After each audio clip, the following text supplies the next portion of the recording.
கிரிஷ் என்ற பையன் அவனுக்கு. எப்போதும் வானத்தில் பறக்க வேண்டும் என்ற ஆசை. பறவைகளை பார்த்து நானும் பறக்க முடியுமா என்று நினைத்து கொண்டிருந்தான்.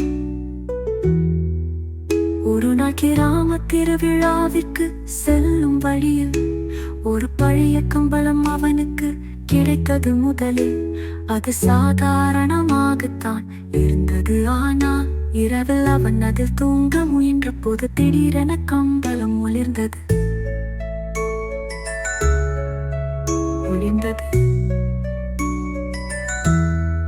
அப்போது கம்பளம் பேசத் தொடங்கியது.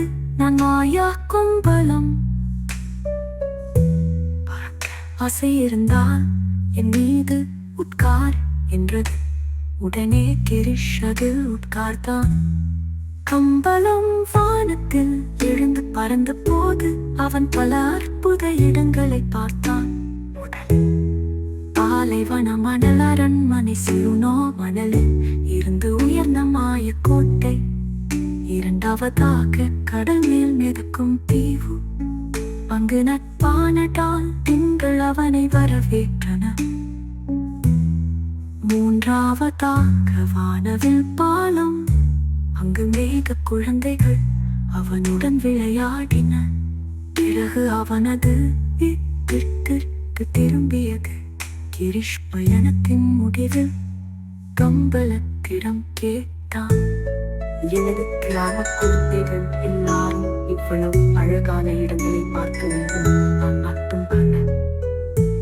அந்த நெஞ்சம் கவர்ந்த விருப்பத்தான் மாய கம்பளம் அவனுடைய கிராமம் முழுவதும் குழந்தைகளை தூக்கி பறக்க ஆரம்பித்தது.